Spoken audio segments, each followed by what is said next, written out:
Hey guys, so today I learned a lot about Aliya Mustafina, both like late at night, like 12 in the morning today, and also like today during the day. The first thing I learned was just how close the margin that Jordan Lieber beat her in the American Cup was. It was only like 0.46, which if you're not familiar with gymnastics, you can't even get a deduction that big. Like deductions come in tenths and that's a 400th of a point.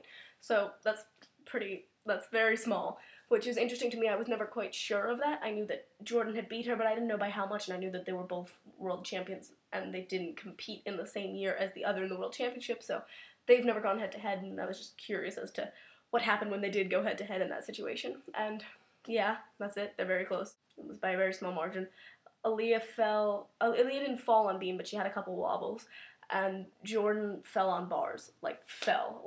Let go of the bar and hit her face on the mat, fell. And the other thing that I learned was that devastating injury she had, it was like a torn meniscus and a torn ACL, whatever it was. She injured her meniscus and she tore her ACL. That happened at the Euro Cup. I had never actually known where that came from. I knew that she hurt herself really badly, but I didn't know where. I watched it today and it was almost as painful to watch as the Rebecca Bros 2011 thing, except the difference was when Aliya fell, it was just kind of like, everyone was like, I was watching it BBC because NBC doesn't cover it, and besides BBC is a little bit better, but whatever, I don't care.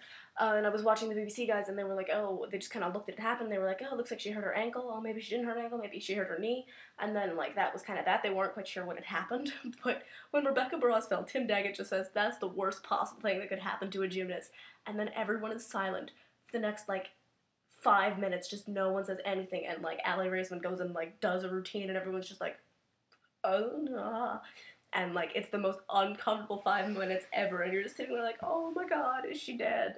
Oh, it's heartbreaking to watch, just because of like the situation, the circumstances surrounding that incident are just not comfortable to watch. Okay, I'm gonna end this video now. Bye.